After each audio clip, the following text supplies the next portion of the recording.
உயிரினங்களின் வளர்ச்சி மாற்றத்திற்கு நீர் ஏன் அவசியம்? உணவு செரிமானம் மற்றும் கழிவு நீக்கத்திற்கு. தாவரங்களின் உணவு தயாரிக்க நீரை எதனுடன் பயன்படுத்துகின்றன? சூரிய ஒளி மற்றும் கார்பன் டை ஆக்சைடு.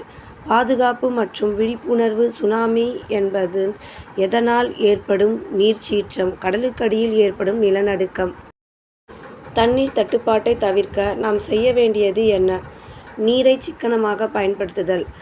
நன்னீர் பூமியில் எத்தனை சதவீதம் உள்ளது?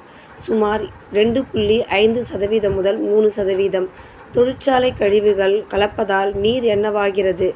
நீர் மாசுபடுகிறது. நிலத்தடி நீரை உறிஞ்சும் மரங்கள் எவை? சீமை கருவேல மரங்கள். மழைநீர் சேகரிப்பின் முதன்மை நோக்கம் என்ன? நிலத்தடி நீர் மட்டத்தை உயர்த்துவது. கடல் நீரை நன்னீராக்கும் திட்டம் தமிழகத்தில் எங்கு உள்ளது? நெமிலி மற்றும் மீஞ்சூர். நீரை சேமிக்க மிக சிறந்த வழி எது? காடுகளை வளர்ப்பது. தண்ணீர் பற்றாக்குறையினால் ஏற்படும் பாதிப்பு என்ன? வறட்சி மற்றும் பஞ்சம்.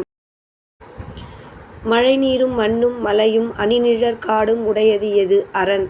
பண்டைய தமிழரின் நீர் மேலாண்மைக்கு சான்றாக விளங்கும் அணை எது? கல்லணை.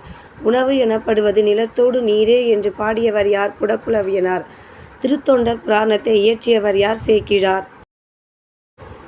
கல்லணைக்கு கிராண்ட் அணைக்கட்டு என்று பெயரிட்டவர் யார்? Sir Arthur Cotton.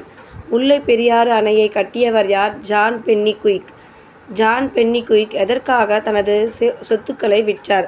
Mullai Periyar அணையை கட்டி முடிக்க. கல்லணையின் நீளம் எவ்வளவு? 1080 அடி.